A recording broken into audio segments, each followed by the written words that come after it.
যেখানেই ব্যথা হোক না কেন কিংবা যে বয়সেই ব্যথা হোক না কেন ৮০ বছরের ব্যথাও কিন্তু আপনারা মাত্র এটা ব্যবহার করেই কমিয়ে ফেলতে পারবেন। ঘাড়েই ব্যথা হোক কিংবা পিঠে, কোমরে, হাঁটুতে কিংবা মালায় চাকিতে অসহ্য যন্ত্রণা, মাংসপেশিতে ব্যথা, খিঁচ ধরে ওঠে, সিঁড়ি দিয়ে ওঠানামা করা যায় না।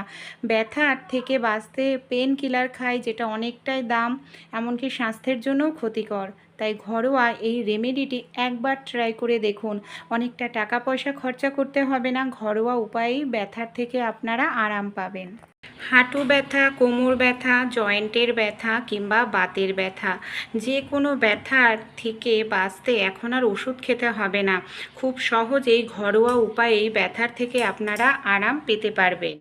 আমরা কম বেশি প্রত্যেকেই রান্নায় খেয়ে থাকি বন্ধুরা, কিন্তু জানলে অবাক হবেন পেঁয়াজের মধ্যে এমন কিছু গুণ থাকে যেটা আমাদের স্কিনের জন্য যেরকম ভীষণ ভালো, সেরকম আমাদের চুলের জন্য আর আমাদের ব্যথা কমাতেও কিন্তু পেঁয়াজ ভীষণ সাহায্য করে। এখানে ডিপ কালার এই ধরনের যে পেঁয়াজগুলো হয়, এই ধরনের পেঁয়াজগুলো নেবেন, কারণ এই ধরনের পেঁয়াজের দেখবেন গন্ধটা ভীষণ স্ট্রং হয় বন্ধুরা। এখানে দেখুন আমি মিডিয়াম সাইজের একটি পেঁয়াজ এইভাবে গোল গোল করে পিস করে কেটে নিলাম। এটাকে আমি সাইডে রেখে দিচ্ছি, এটা পরে অ্যাপ্লাই করব। এবার আমি যেটা করব, এখানে আরও একটি পাত্র নিয়ে নিয়েছি, এখানে নিয়ে নিয়েছি বন্ধুরা আদা। আদার রস বাতের ব্যথা কমাতে ভীষণ সাহায্য করে। শুধু বাতের ব্যথা নয়, মোচকা লাগা ব্যথাতেও আপনারা আদা ব্যবহার করতে পারেন। এখানে খুব ভালো করে আমাদের এইভাবে আদাটাকে গ্রেট করতে হবে, যাতে আদার রসটা খুব ভালোভাবে বের হয়। 1 চামচ পরিমাণ মতো এখানে দেখুন আদাটাকে আমি ভালো করে গ্রেট করে নিয়েছি।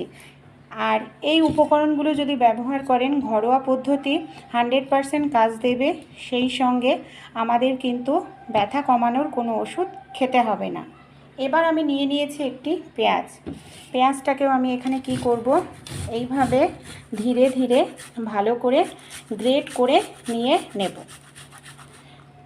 এখানে আপনারা চাইলে মিক্সিতেও কিন্তু সব উপকরণ দিয়ে ভালো করে পেস্ট করে নিতে পারেন।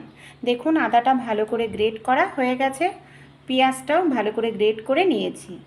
আমাদের বাড়িতে যে দেশলাই কাঠি থাকে, দেশলাই কাঠির মধ্যে দেখবেন থাকে বারুদ। এই যে বারুদটা থাকে না, এই বারুদের মধ্যে কিন্তু থাকে বন্ধুরা ফসফরাস। আর এই ফসফরাসই কিন্তু ব্যথা কমাতে ভীষণ সাহায্য করে। এখানে আমি একটি ছুরি নিয়ে নিয়েছি, ছুরির সাহায্যে দেখুন এই যে শুধু এই বারুদের অংশগুলোকে আমি এখানে দিয়ে দিচ্ছি। আপনারা গুগলেও সার্চ করতে পারেন যে ফসফরাস ব্যথা কমাতে ভীষণ সাহায্য করে। এখানে 10-12টা মতো দেশলাই কাঠির থেকে এইভাবে বারুদটাকে ছুরির সাহায্যে খুব ভালো করে এইভাবে আদা আর গ্রেট করা পেঁয়াজের মধ্যে দিয়ে দিলাম। এর মধ্যে আমি দিয়ে দিচ্ছি কিছুটা পরিমাণ হলুদ গুঁড়ো।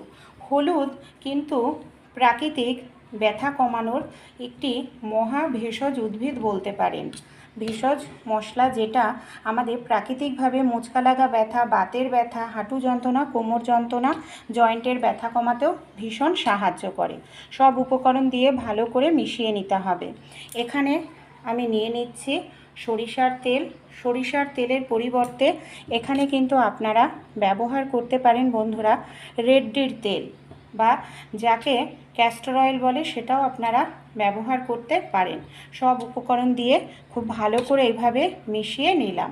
এবার এটাকে কিভাবে ব্যবহার করতে হবে চলুন দেখে নিই।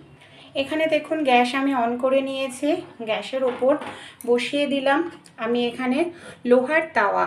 লোহার জিনিস আমাদের ব্যথা কমাতেও কিন্তু প্রাকৃতিকভাবে সাহায্য করে। লোহার তাওয়া হোক, লোহার কড়াই, যেটাই হাতের কাছে থাকবে সেটাই আপনারা নিয়ে নেবেন। আর লোহার পাত্র যদি না থাকে একান্তই, তাহলে হাতের কাছে যেটা আছে সেটাই অ্যাপ্লাই করবেন। এটাকে কি করব, আমরা খুব ভালো করে তেলের সঙ্গে সব উপকরণ ফুটিয়ে নেব। এটা আপনাদের রোজ রোজ তৈরি করতে হবে না, আপনারা একদিন তৈরি করে নিন, তারপর এটাকে আপনারা পরপর 3-4 দিন ব্যবহার করতে পারবেন। আর এটা আশা করছি আপনারা যদি 2-3 দিন দুবেলা করে অ্যাপ্লাই করেন, জয়েন্টের ব্যথা, কিংবা বাতের ব্যথা, হাঁটুতে ব্যথা থেকে খুব সহজেই মুক্তি পাবেন বা আরাম পাবেন। সেই সঙ্গে আধ ঘন্টা করে সকালে রোদ্রে থাকবেন। রৌদ্র কিন্তু ভিটামিন ডি এর মূল উৎস। আর ভিটামিন ডি এর অভাবে কিন্তু হাড় দুর্বল হয়ে যায়, হাঁটু ব্যথা, কোমর ব্যথা হয়। ক্যালসিয়ামযুক্ত খাবার খাবেন। সেই সঙ্গে চেষ্টা করবেন প্রত্যেক দিন 1 গ্লাস দুধ, একটা করে ডিম খাওয়ার, যাতে ক্যালসিয়ামের ঘাটতি পূরণ হয়। খুব ভালো করে সব উপকরণ একদম লো ফ্লেমে 2 থেকে 3 মিনিট আমি ফুটিয়ে নিয়েছি। দেখুন একটা তেল ভাব ছাড়তে শুরু করেছে, এটা পুরোপুরি রেডি হয়ে গেছে। এবার গ্যাসটাকে বন্ধ করে দেব। আর এটা যেহেতু এখনও প্রচণ্ড গরম, হালকা ঠান্ডা করে ব্যবহার করতে হবে। একটি পাত্রের মধ্যে দেখুন এটাকে আমি তুলে নিয়েছি। এটা আমরা দুভাবে ব্যবহার করব। আর রোজ রোজ তৈরি করতে হবে না। আমরা যে পেঁয়াজটা রেখে নিয়েছি, পেঁয়াজ কিন্তু ভীষণ উপকারী বন্ধুরা ব্যথা কমাতে। অনেক সময় দেখবেন আমাদের অনেকেরই ঠান্ডা গরম লেগে যায় বা গা হাত পা ম্যাচ ম্যাচ করে, তারাও এভাবে একবার পেঁয়াজ ব্যবহার করে দেখবেন, উপকার পাবেন। এখানে আমি পেঁয়াজের মধ্যে মিশ্রণটা লাগিয়ে নিচ্ছি। আর রোজ রোজ তৈরি করতে হবে না, আপনারা একদিন তৈরি করে 2-3 দিন ব্যবহার করতে পারেন। আর দুবেলা করে কিন্তু এটা আপনাদের অ্যাপ্লাই করতে হবে। আর এটা যখন আপনারা প্রথমবার তো এরকম লাগানো যখন হয়ে যাবে, দ্বিতীয়বার যখন লাগাবেন পেঁয়াজ সমেতই আপনারা তাওয়াতে গরম করে নেবেন। দেখুন আমি দুটো পাত্র নিয়ে নিয়েছি। একটা পাত্রের মধ্যে এখানে আমি নিয়ে নিয়েছি গরম জল, আর একটা পাত্রের মধ্যে নিয়ে নিয়েছি ফ্রিজের ঠান্ডা জল। যতটা গরম জল নিয়েছি, মানে যতটা গরম আমরা সহ্য করতে পারি ঠিক ততটাই গরম নিতে হবে, অতিরিক্ত গরম জল নেওয়া যাবে না। আপনারা চাইলে এখানে বরফ জলও ব্যবহার করতে পারেন। এবার কি করব, গরম জলের মধ্যে কাপড়টাকে ভালো করে এইভাবে আমি ডুবিয়ে নেব। আর এক্সট্রা যে জল আছে সেটাকে আমাদের নিংড়ে নিতে হবে।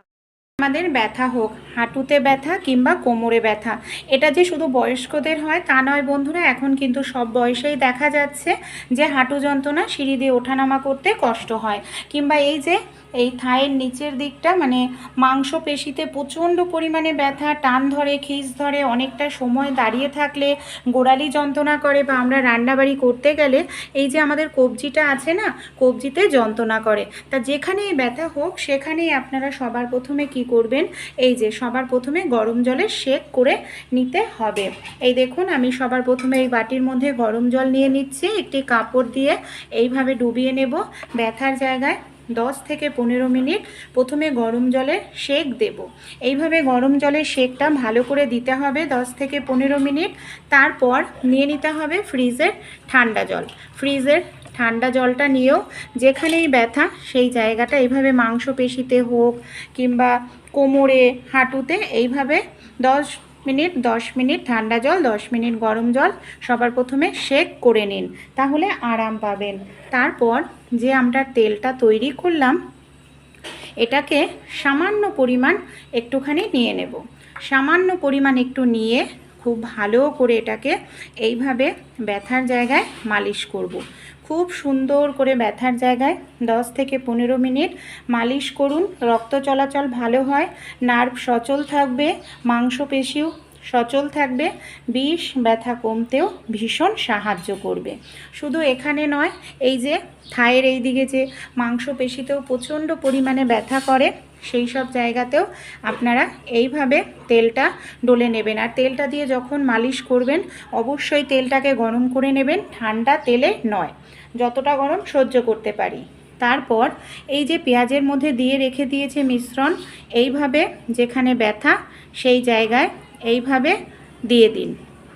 এতে যাদের গরম লাগে, ঠান্ডা গরম লাগে, তার থেকেও দেখবেন আরাম পাবেন।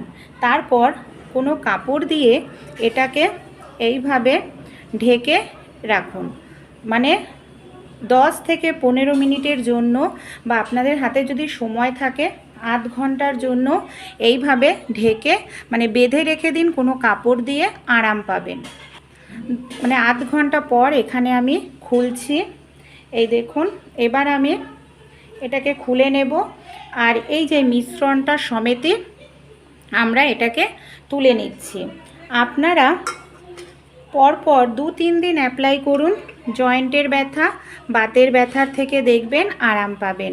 আধ ঘন্টা পর বা 15 মিনিট পর যখন খুলবেন আবারও এইভাবে একটু মালিশ করে নিন। দেখবেন ব্যথা আপনাদের কোথায় চলে গেছে।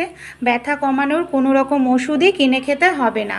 যদি অনেকের পায়ের তলায় জ্বালা করে, তখনও আপনারা এই মিশ্রণটা এইভাবে পায়ের তলায় খুব ভালো করে দিয়ে দিন। যাদের পায়ের তলায় জ্বালা করে, দেওয়ার পর কোনো কাপড় দিয়ে খুব ভালো করে এটাকে এইভাবে বেঁধে সারা রাত শুয়ে পড়ুন বা আধ ঘন্টা 1 ঘন্টার জন্য রেখে দিন।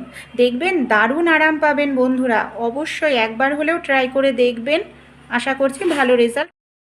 তাহলে বন্ধুরা অবশ্যই আপনারাও এই রেমেডিটি একবার ট্রাই করে দেখুন, বা বাড়িতে বয়স্ক মারা থাকলে, বাবারা থাকলে তাদেরকে অ্যাপ্লাই করে দেখাবেন। আশা করছি ব্যথার থেকে আরাম পাবে আর উপকার পাবেন।